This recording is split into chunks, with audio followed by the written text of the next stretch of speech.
Brandy, come on. Get up, Brandy.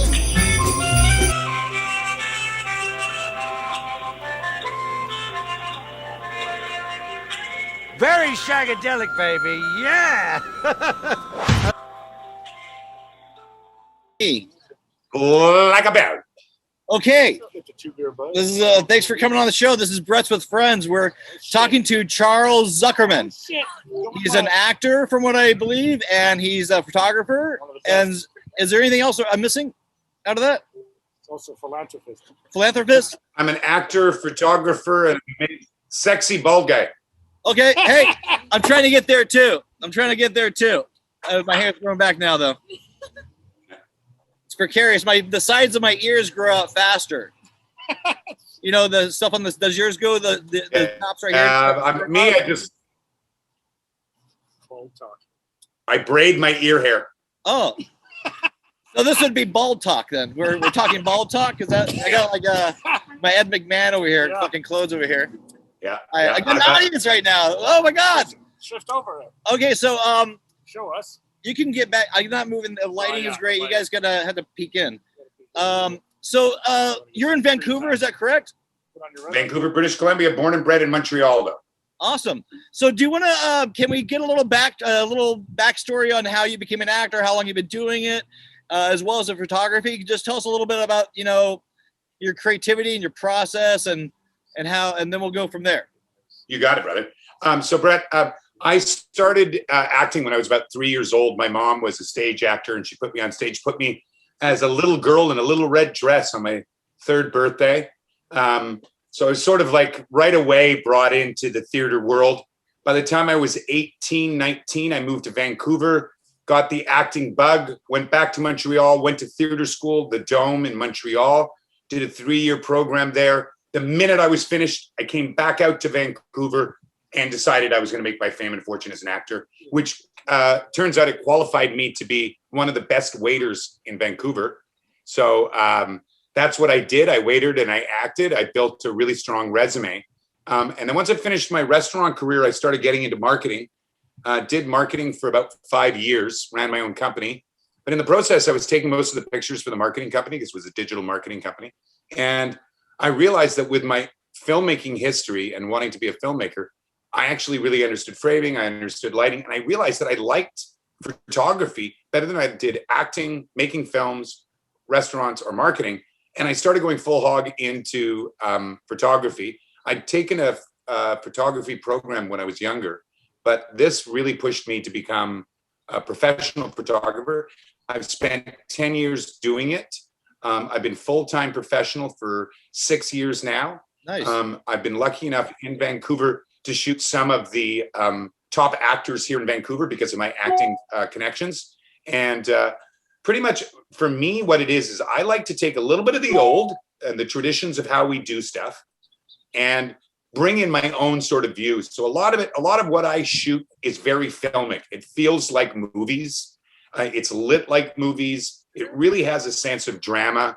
And I tend to shoot subjects that are really more real looking than beauty looking.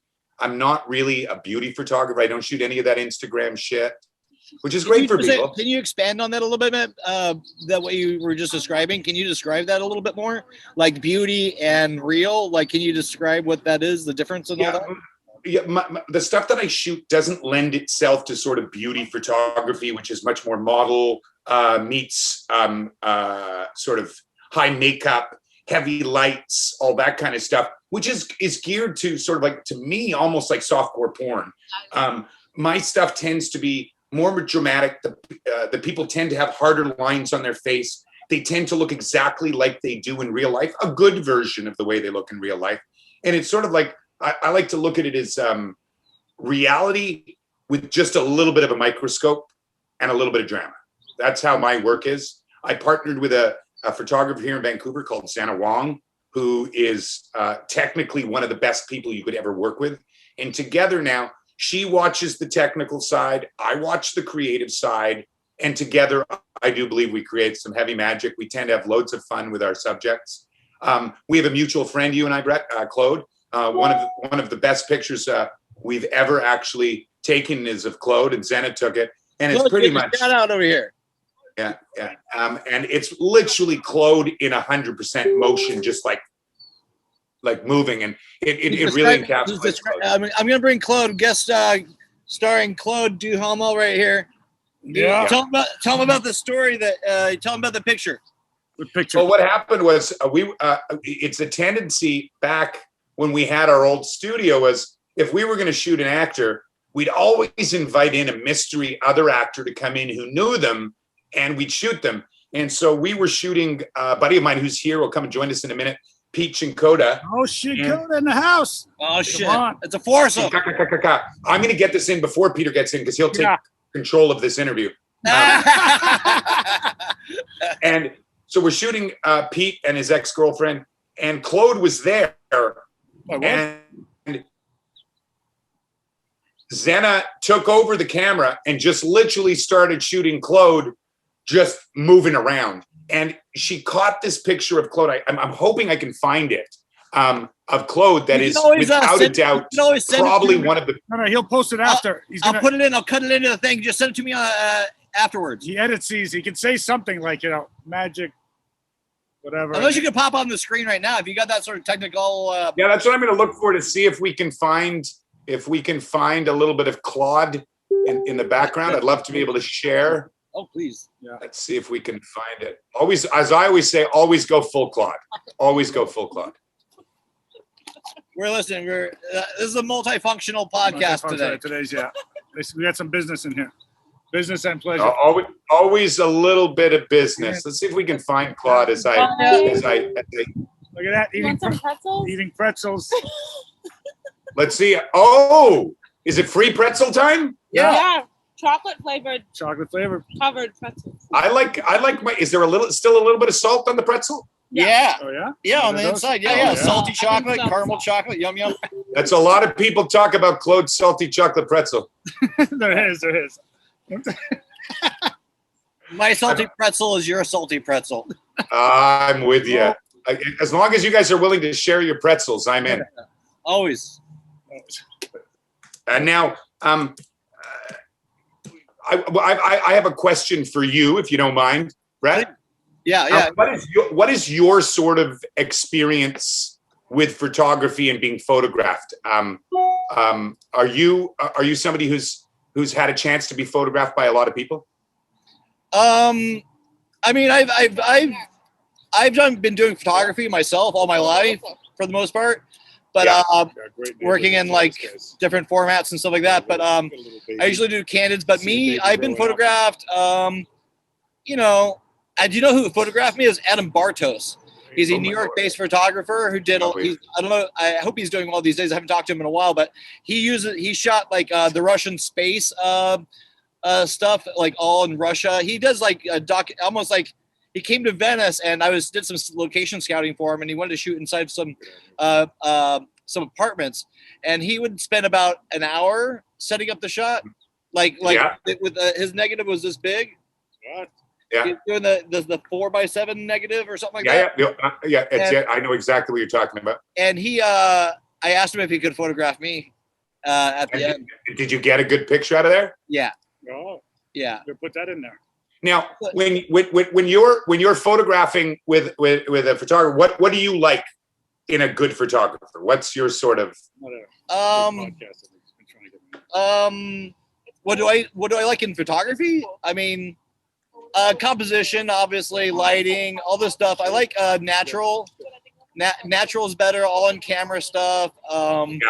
Forced perspective. I don't know. I like pretty images, so I'm a painter. So, it's lighting moments, like with filmmaking, like capturing real moments. That's what that's what I'm trying to do. Even if it's a film or like a comedy or whatever, or weird little movies I make, I'm trying to capture real moments, and hopefully, if you put enough of those little real moments together, you get a moment like with Peter Chincoda right here. There we go. We like to call this real life Peter Chincoda.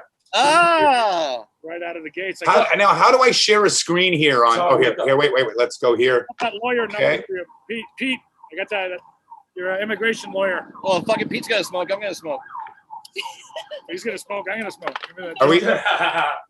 That's when I joint. Immigration lawyer. Can you? It says host disabled participant screen sharing. Can you put the screen sharing on? Oh shit! Do you know what? If I do that, we might go. This whole thing might go sideways. So why don't you just? You can talk about the image, and we'll insert the shot right here. So you search it later. This isn't the final take. Yeah, this isn't live. I'm editing the shit out of this thing. If you want to say something like "cat's meow," you can put that on there. Oh, the cat's meow. I'm all about. Just say something and put it on later. Just me. Yeah. What I'm going to do, I think, is just to make this easy. We're going to go here. We're going to press the file button. You'd say Daredevil right here. Get sued for that though, probably. No, Daredevil. Anyways, we'll just insert it.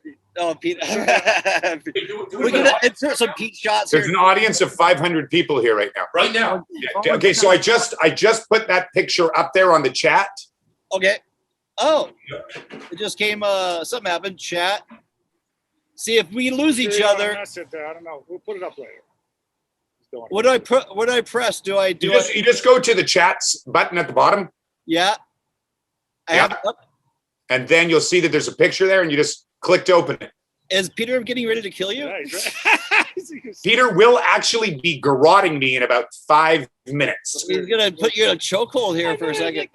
I'm a little concerned because I want to see those chocolate pretzels again. Well, hold on. Let's just insert the shot because we can't miss the massage. There it is. Well, we'll do this later. That's actually what we call peach and coda choking the chicken. Wow.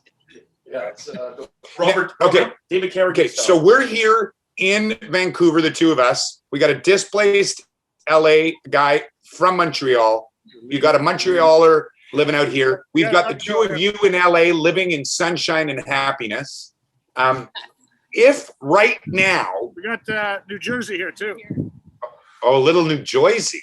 Jersey in the house. Little Jersey, America's armpit. Oh yeah, I read that someplace. Hey, listen, Jersey just offered me a salted chocolate pretzel. Jersey can have whatever she wants, man. I almost died on the Jersey Turnpike. My mom got into an accident with my dad. She was pregnant with me. Yeah. Wait, what'd you just say? There's a lot of mumbling. There's a lot of chatter going on over here. Yeah, we're getting it serious, right? Let's get serious.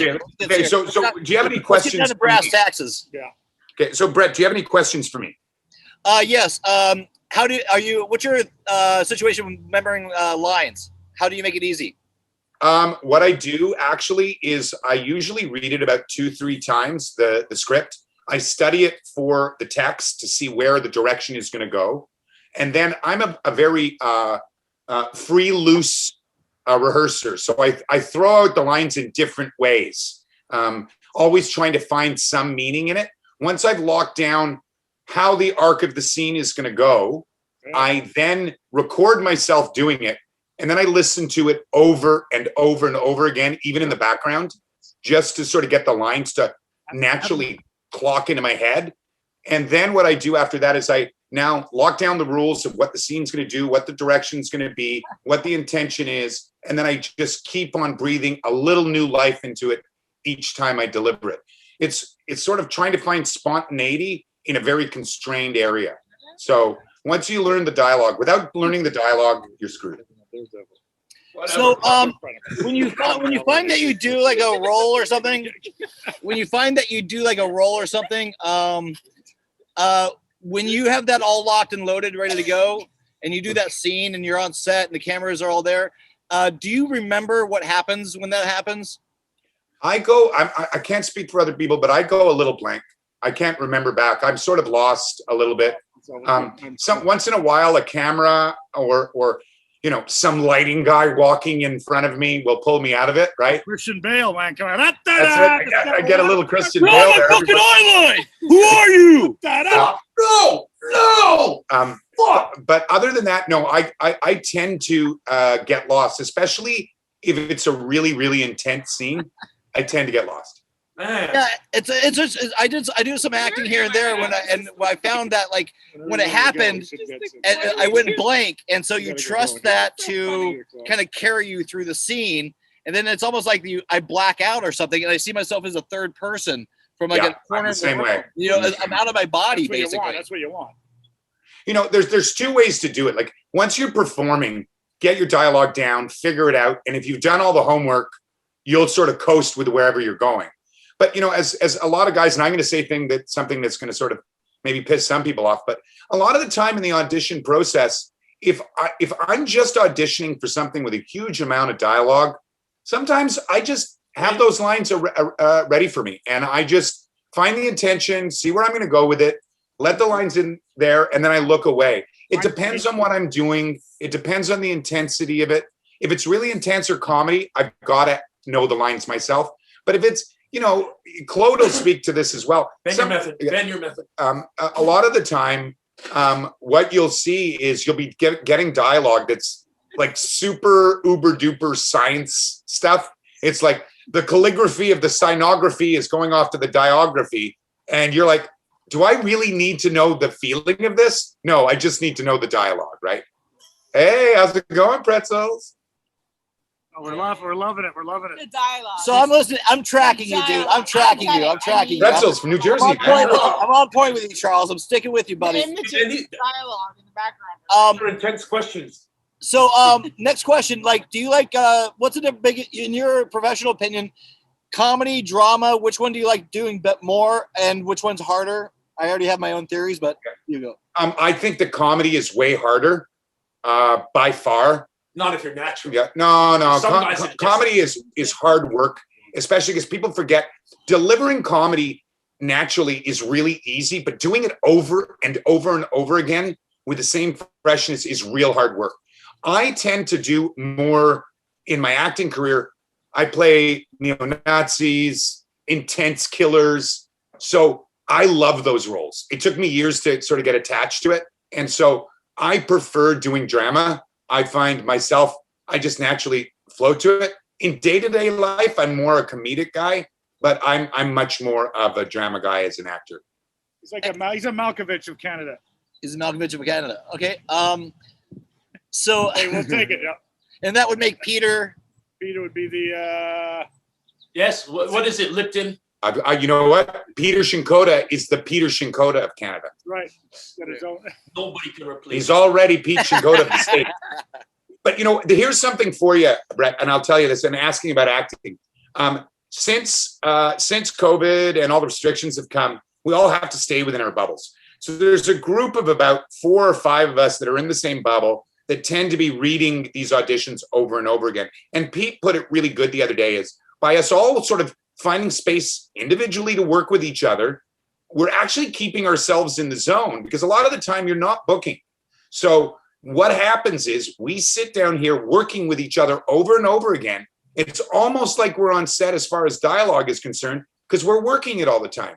And I have to say, this is something we forget about acting is it's a community affair. You need other people to do it. It takes a village to make a film.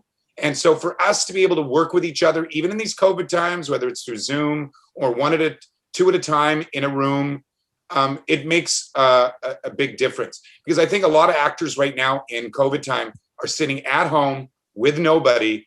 And I think a lot of their auditions are probably getting stale. Well, I think it's we're evolved. The media has changed. It was changing before COVID, and this is ramped. COVID's like made everybody, obviously has a podcast now. If I have a podcast, that means everybody's got one. Yeah. But like, everybody's got the technology that they didn't have, say, 10 years ago to create their own productions and do their own whatever multimedia, Instagram, movies, TikTok, whatever. Spielberg's everywhere. What's that? The Spielberg's everywhere now. Basically, everyone's got their own movie channel. So, what this looks like, and what do you see? Where do you see this going? Like, this is just the beginning of it. Like, are we going to go full hologram with each other? I think that what it is that he's like he said, everybody's a Spielberg. I've got somebody to you just tell me this to come on. Yeah. Sorry. He's right. Everybody's a Spielberg, but it's the Tower of Babel right now. It's the Tower of Babel. Everybody's making something. Everybody's putting something on. Buy pretzels. Everybody's. Oh, jeez. Everybody's creating something. But the question is, who's listening? Who's actually listening? And I think that what we're missing from this equation is the right channels for people to get these things out on a bigger basis. Because right now, it's owned by Netflix. It's owned by Amazon. We need larger forums for independent people to get their voice out. I think that's going to come. I think that's the next thing, is larger platforms for independent people to market and sell themselves, because right now it's too separated, it's too divided, and the big boys really own it. It's almost like we need now. You know, you have so much choices. We're blinded, and we got literally we're kind of super distracted. In the old days, we can sit and watch a movie with like 2 locked photo, angles on a camera. It's drilled to the floor. Now it's so kinetic, Michael Bay style, that we don't have the attention span anymore. That and the amount of material out there to choose from also kind of lends to that too. So we don't have any patience anymore. We're used to these like flashy 5-minute like content shows, and everything's changing. It's really hard to pinpoint what your audience is, who you are as a creator, what your message is, because it's so convoluted. The amount of information, whether it's true or not true, is coming at us all the time. Trying to process and scramble it. Brett, do you know who Malcolm Gladwell is? Malcolm Gladwell? The name sounds familiar. Yeah, Malcolm Gladwell. He wrote a book called, he's quite a famous writer, and he wrote a book called The Tipping Point. It's all about social tipping points that lead people to certain fads and certain things that are going on. Huge. Yeah, but we're not at the tipping point. We're actually at the point where we're actually discovering new ways to do things. And I think in the next 2 years, we're going to have a tipping point that will lead us somewhere that we don't know where it is yet. I think we're going to see something brand new, almost on the lines of a Facebook after this pandemic. I don't think we can imagine what it is just yet, but some nerdy little dude with a cool. That's going to happen. Look at Friendster, MySpace, Facebook. It's just every 10 years it's a cycle, and we're already we've outgrown Facebook for like a long time, but we're still waiting for that. It's so anchored into our realities. It's like it's hard to. But something will jump. Something does jump. And I know it sounds weird, but I say it to everybody: look to porn if you want to see what innovation is coming. Porn created the internet. Porn has done this. One of the big things that porn's into right now is the VR experience. So I believe that the future of a lot of this stuff is VR. Because what happens is, people don't understand this, is a lot of the technical people actually use porn to practice out what can work and what can't. And right now, VR is killing it in that medium. So I think the next real thing is we're going to see the internet go more virtual. We see most of the internet in 2D. We're going to see more virtual on the internet. And I think a lot of our movie going experiences, especially in this time of COVID, will lead to almost first person VR experiences. So do you think cinemas are dead? I think that they're going to go the way of opera. We'll go out to something special to go see in a cinema.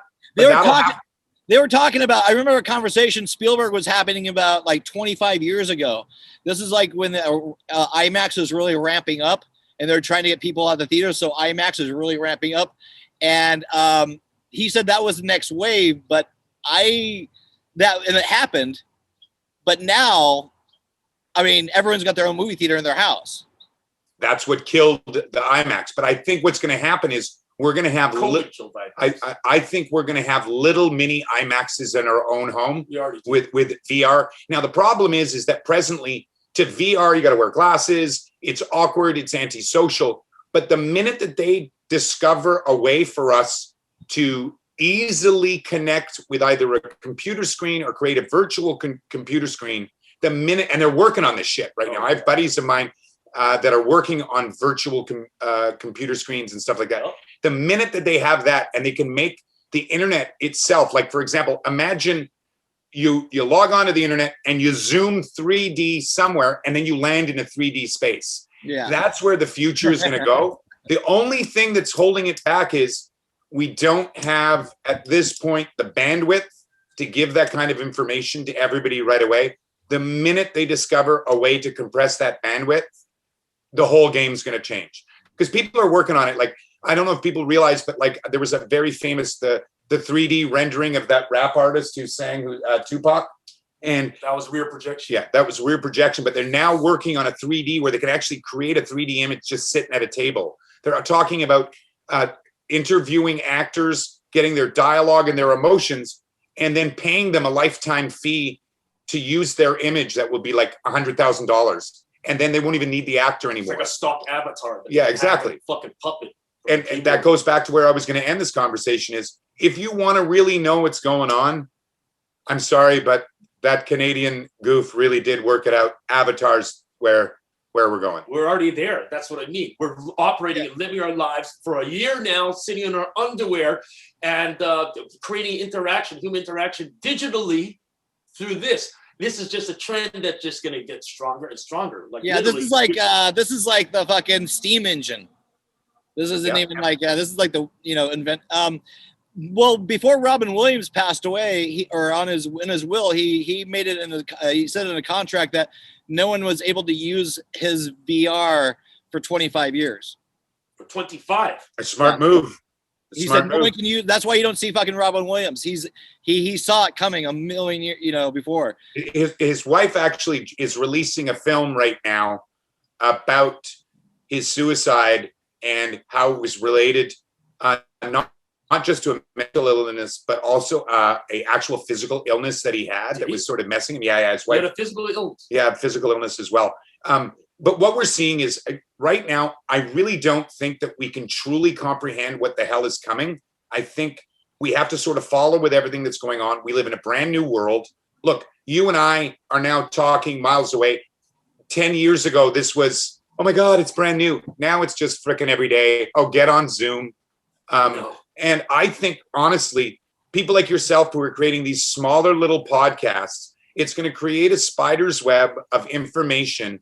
And we're going to see more and more everyday people sort of fitting into this world. And I think that what's going to happen is you're going to see that merge with regular everyday media. And you're going to see people like yourself actually go and get qualifications, actually go back to school, relearn. And I think the future of media, we do need qualified professionals who need to insure themselves and do all that kind of stuff. But I think the future is what you guys are doing right now. And to sort of bring this around is that I think that people like myself who are involved acting, photography, video, we're going to be the people who document this stuff on top of your documentary. So it's very meta.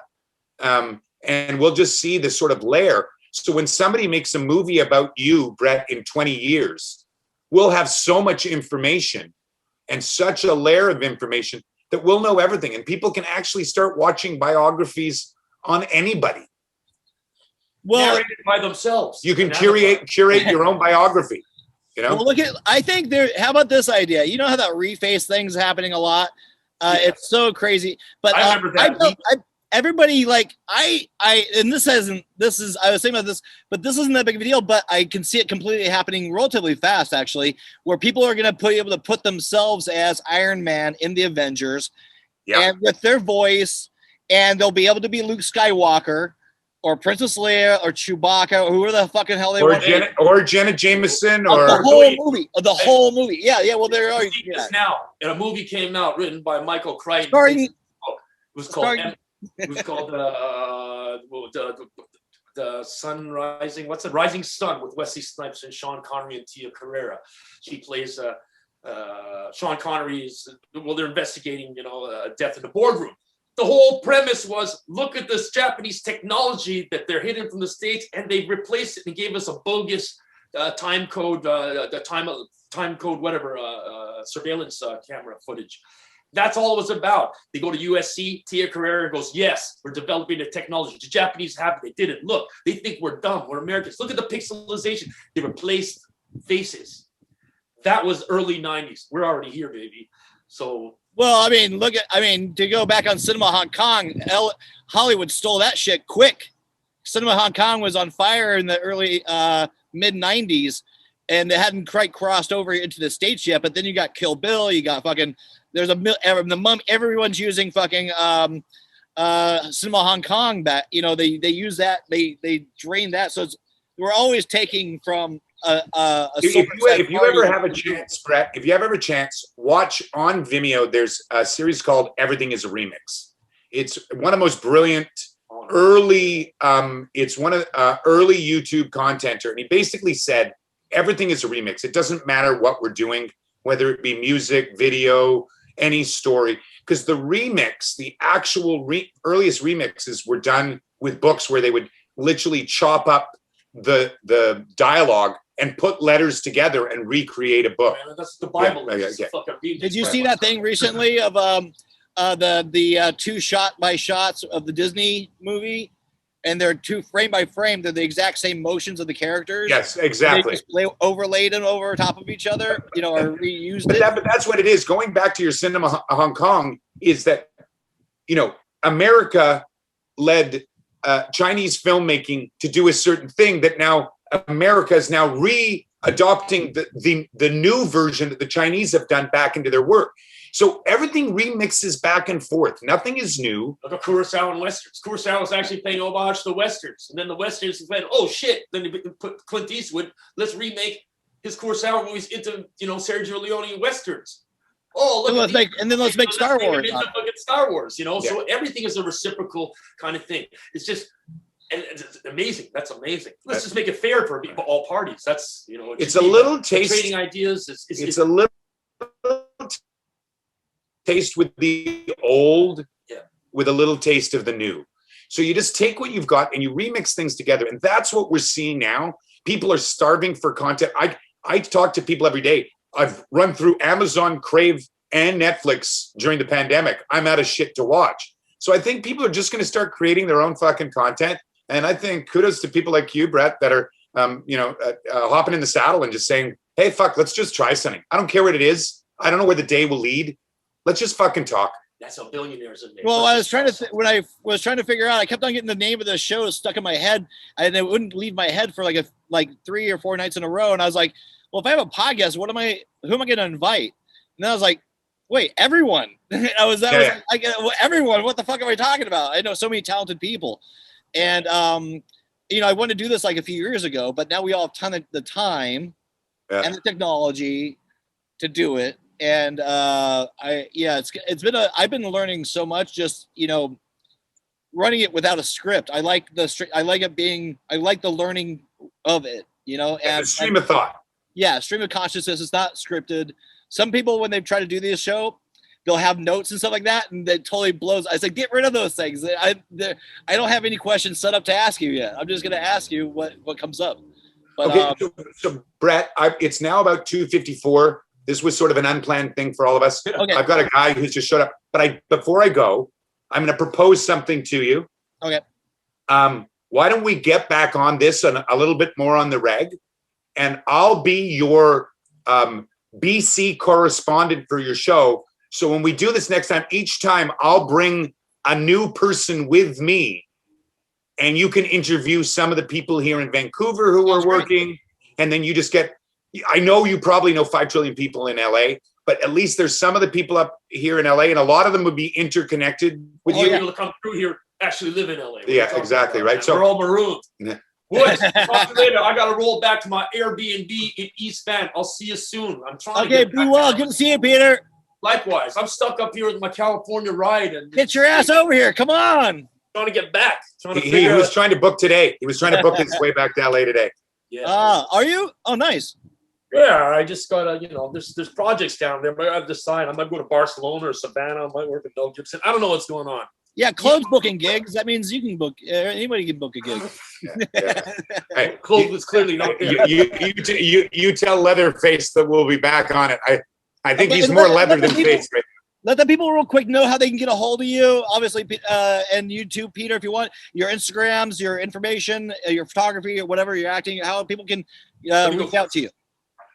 I'm at the Peter Shinkota on Facebook, officially at Peter Shinkota is at Peter Shinkota on Twitter. Yeah, at Peter Shinkota on Instagram. Follow me. I have sometimes interesting things to say. Sometimes. We'll talk soon, BW. Good to see you. Dude. Love Good seeing to your see you, man. I'll see you soon. Break a leg. Yeah. Right. I'll send you my information for people to actually when you put this up. I'm at C Zuckermann. At CZUCKERMANN 2 N's because I'm Jewish on Instagram. Charles Zuckermann on Facebook. You can find me easily on there. And the company I work with, or I've created with my business partner, is called Zuckerman and Wong. And you can find us on Instagram at Zuckerman Wong. And that's pretty much the places you find us. And if you go for our website, www.zuckermanwong.com. Perfect. I love it. That was fun. And Yes. send me an image of that. Email me that picture. I will. I'll send that to you. And let's do this again. This was loads of fun. I'm in. This was great, man. That was fun. Nice and spontaneous. The way we Yeah, and I guarantee you, as your Vancouver correspondent, I will get you the funnest and best hosts, guests. We have we'll make some beautiful music together. You got it, Brett. All right, man. Cheers. Cheers. Charles Zuckermann in the house with Peter. See you later. Whoa, that was a lot of fun, man. All right, thanks. Cheers. Okay. I do believe that was my 33rd show or my 34th. I could be Charles Zuckermann. That was a fun interview. Peter Shikoda, Claude Duhamel was in there. And Maya came a little spin. Little fun times. Good times. Well, wear your mask. It's not over yet. Cheers. Be well. I love you. Mwah. All right. Okay. Brandy, come on. Get up, Brandy.